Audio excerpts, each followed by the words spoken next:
আমাদের কাছে যে ভিডিও আছে, আমরা কাউকে ব্লেম দিচ্ছি না, কিন্তু এই ভিডিও দেখলে আমার ওয়াইফ সহ সকলে বলছে যে গেমের মধ্যে যেরকম ট্র্যাকের মধ্যে থেকে একটা গাড়িকে পেছন থেকে মেরে সরায় দিয়ে জিততে চায়, ওই মারার ধরনটা দেখলে কোনো স্বাভাবিক মানুষ বলবে না যে এইটা একটা অ্যাক্সিডেন্ট। হয় সে মাতাল ছিল, অথবা সে এমন ভাবে মারছে যেন আমরা মরে যাই। আমরা জানি না, আমরা এগুলো জানি না আসলে ঘটনা কি।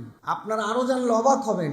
সেই ট্রাক ধরছি আমরা, সেই ট্রাক আমাদের নিয়ন্ত্রণে আছে, সেই ড্রাইভারকে আমরা ধরছি। সেই ড্রাইভার, পৃথিবীর ইতিহাসে কোনো ড্রাইভার অ্যাক্সিডেন্টের পর আসে না, ও আশপাশেই থাকে, জনগণের মধ্যে মিশে। কিন্তু সে দেখছে যে এতগুলা মানুষ, তার ধারণা সবাই মরে গেছে, এখন তো মৃত মানুষ নিয়ে মানুষজন ব্যস্ত থাকবে।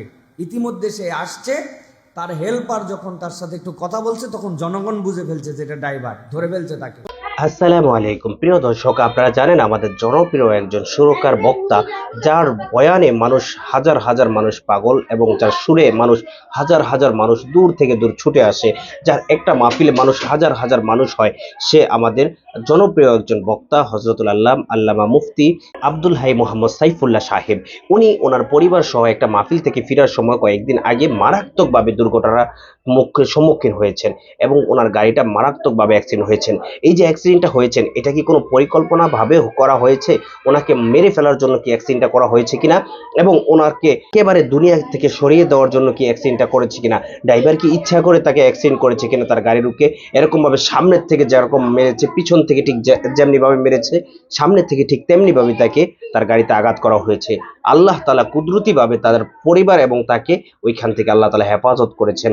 আমরা সরাসরি সাইফুল্লাহ সাহেবের কণ্ঠে, ওনার জবান থেকে আমরা সরাসরি শুনবো ওই মূল অ্যাক্সিডেন্টের ঘটনাটা কি, ওখানে মূল ঘটনাটা কি ছিল, ড্রাইভার কি ইচ্ছে করে তাকে অ্যাক্সিডেন্ট করেছে নাকি কাকতালীয়ভাবে অ্যাক্সিডেন্ট হয়েছে, আর এই অ্যাক্সিডেন্ট করার পর এখন গাড়ি কোথায় আছে, গাড়ি কার আমানতে আছে, হেফাজতে আছে, এই সব সম্পূর্ণ ভিডিওটি আপনারা দেখতে হবে। সম্পূর্ণ বিস্তারিত যদি আপনারা জানতে চান, সাইফুল্লাহ সাহেবের বিস্তারিত এই অ্যাক্সিডেন্টের ঘটনাটা আপনারা জানতে হলে পুরো ভিডিওটা অবশ্যই আপনাদের সম্পূর্ণ দেখতে হবে। পুরো ভিডিওটা দেখে অবশ্যই আপনার মূল্যবান মন্তব্য আমাদের কমেন্ট বক্সে করে যাবেন। সাইফুল্লাহ সাহেবের সেই অ্যাক্সিডেন্টের দুর্ঘটনার ঘটনাটি সরাসরি আমরা সাইফুল্লাহ সাহেবের জবান থেকে শুনবো। ধৈর্য ধরে পুরো ভিডিওটা দেখতে থাকুন। আমাদের কাছে যে ভিডিও আছে, আমরা কাউকে ব্লেম দিচ্ছি না, কিন্তু এই ভিডিও দেখলে আমার ওয়াইফ সহ সকলে বলছে যে গেমের মধ্যে যেরকম ট্র্যাকের মধ্যে থেকে একটা গাড়িকে পেছন থেকে মেরে সরায় দিয়ে জিততে চায়, ওই মারার ধরনটা দেখলে কোনো স্বাভাবিক মানুষ বলবে না যে এইটা একটা অ্যাক্সিডেন্ট। হয় সে মাতাল ছিল, অথবা সে এমন ভাবে মারছে যেন আমরা মরে যাই। আমরা জানি না, আমরা এগুলো জানি না আসলে ঘটনা কি। আপনারা আরো জানলে অবাক হবেন। সেই ট্রাক ধরছি আমরা, সেই ট্রাক আমাদের নিয়ন্ত্রণে আছে, সেই ড্রাইভারকে আমরা ধরছি। সেই ড্রাইভার, পৃথিবীর ইতিহাসে কোনো ড্রাইভার অ্যাক্সিডেন্টের পর আসে না, ও আশপাশেই থাকে, জনগণের মধ্যে মিশে। কিন্তু সে দেখছে যে এতগুলা মানুষ, তার ধারণা সবাই মরে গেছে, এখন তো মৃত মানুষ নিয়ে মানুষজন ব্যস্ত থাকবে। ইতিমধ্যে সে আসছে, তার হেল্পার যখন তার সাথে একটু কথা বলছে, তখন জনগণ বুঝে ফেলছে যে এটা ড্রাইভার, ধরে ফেলছে তাকে। তো আমরা বলবো, এই যে রোডের উশৃঙ্খলতা, বিশৃঙ্খলা, এইগুলা বিষয় থেকে আমাদের সকলকেই সতর্ক হওয়া উচিত। আমার অ্যাক্সিডেন্টের ইমিডিয়েট পরে ওই ইয়েতেই, চন্দ্রার কিছু আগে, এই জায়গাতে আরেকটা গাড়ির অ্যাক্সিডেন্ট হয়েছে। একটা ট্রাক আরেকটা ট্রাককে মেরে দিছে পেছন থেকে। ওই ট্রাক সামনেও বাড়ি খায় নাই, আপনারা দেখবেন নিউজে আসছে। ড্রাইভার হেল্পার জায়গাতেই মারা গেছে দুইজন। ট্রাকের পেছনে মারছে, আর আমার গাড়িতে পেছন থেকে মেরে সামনে যায়, আবার পেছনে এসে সামনে বামে ধাক্কা খেয়ে রব্বুল আলামিন কিভাবে রক্ষা করলেন। এটা আল্লাহ রব্বুল আলামিনের দয়া ছাড়া আর কিচ্ছু না। আর আমি আবারও আপনাদের প্রতি কৃতজ্ঞতা জানাচ্ছি। কত মানুষ, কত ভাবে, আমি কি এমন ক্ষুদ্র মানুষ, এমন এমন রাজনৈতিক ব্যক্তিত্ব, ওলামায়ে কেরাম, পীর সাহেবগণ, আলহামদুলিল্লাহ, আমি আপনাদের কাছে নাম বললে আপনারা শিহরিত হয়ে যাবেন। এই মানুষেরা আমাদের খোঁজ খবর নিয়েছেন, দোয়া করেছেন, উপর থেকে নিচ পর্যন্ত। একজন ফকির আমার সাথে গতকালকে দেখা করতে, প্রতিবন্ধী ভিক্ষুক, বলে হুজুর আমার একটা ভাঙ্গাচুরা ফোন আছে, ওই ফোনে রাত দিন আপনার ওয়াজ শুনি। আমি যখন শুনছি যে আপনি অসুস্থ, সে 2টা কমলা নিয়ে আমার বাড়ির নিচে আমার সাথে দেখা করতে আসছে। আসলে আমার অনেক ভুল, অনেক গুনাখাতা, অনেক আপনাদের সাথে আচরণে আমার কমতি আছে আমি জানি। বিশেষ করে আমরা মাহফিলের লোক, বিভিন্ন জায়গায় যাই, কমিটিদের সাথে বিভিন্ন ধরনের কথাবার্তা হয়, আমাদের কমিটমেন্ট আমরা ফুল করি, তারা অনেক সময় উল্টাপাল্টা করেন, আমাদের সাথে তাদের বোঝাপড়ায় অনেক সময় ভুল হয়, অনেক কথা হয়। আমি জানি অনেকেই আমাদের দ্বারা কষ্ট পান, কিন্তু আমি আপনাদের কাছে আজকে অনলাইনে অফলাইনে সকলের কাছে আমি ক্ষমা চাইলাম। আপনাদের কোনো কারণে কোনোভাবে যদি আমি আপনাদেরকে কষ্ট দিয়ে থাকি, আমার ছোট ভাই হোক, আমার বড় ভাই হোক, আমার পরিচিত অপরিচিত, আল্লাহর হস্তে আমাকে আপনারা ক্ষমা করে দিবেন। আর আমি আগামী থেকে আমার আচরণ আরও শুধরায় নিয়ে চলার জন্য চেষ্টা করব, এই প্রতিশ্রুতি আপনাদের কাছে দিলাম। আল্লাহ রাব্বুল আলামিন যেন এই বাকি হায়াতটুকুকে, এই বোনাস জীবনটুকুকে আল্লাহ রাব্বুল আলামিনের জন্য কাজ করার মতো তৌফিক দান করেন। প্রিয় ভাইয়েরা, আজকে এই সংক্ষিপ্ত সময়ে মনে করেছি যে ছোট্ট একটি বিষয়ে একটু কথা বলবো আপনাদের কাছে। বেশি কথা বলার মতো পরিবেশ নাই, যে এইটুকু কথা বলাতে মাথা ধরে গেছে। তারপরে আজকে কথা বলতে চাই একটা বিষয়, খুবই গুরুত্বপূর্ণ একটা বিষয়। আমি কালকে রাত্রে বসে বসে ঘন্টাখানিক আপনাদের জন্য এই পড়ালেখাটা করছি। এর মধ্যেও আজকে যে বিষয়ে একটু কথা বলবো সেটি হচ্ছে হাসরে মানুষের যে হিসাব হবে হাসরের ময়দানে, দুনিয়ার জীবনের শেষে আল্লাহর সামনে আমাদের সকলকে হাজির হতে হবে। এ বিশ্বাস করি তো ভাই না? হাসরের ময়দানে যে আমাদেরকে আল্লাহ রাব্বুল আলামিনের সামনে হাজির হতে হবে, আল্লাহ রাব্বুল আলামিন মূলত আল্লাহর সামনে উত্থিত এই মানুষগুলা বিচার করবেন রব্বুল আলামিন। 4টা ভাবে আমাদের বিচার হবে। কয়ভাবে?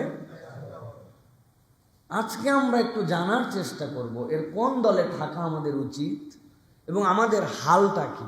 একদম জাস্ট আপনাদের কাছে ছক বলে দিব, বর্ণনা আরেকদিন করব ইনশাআল্লাহ।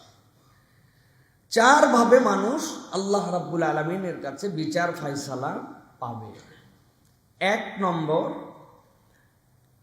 একদল মানুষ বিনা হিসাবে আল্লাহ রাব্বুল আলামিনের কাছে ওই দিন জান্নাতি হিসাবে ঘোষণা প্রাপ্ত হয়ে জান্নাতে চলে যাবে।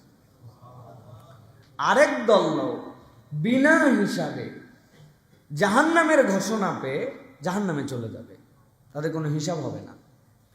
3 নম্বরে, একদল লোকের হিসাব হবে এবং হিসাব ক্লিয়ার করার পরে ওই লোকগুলোকে আল্লাহ জান্নাত দিবে।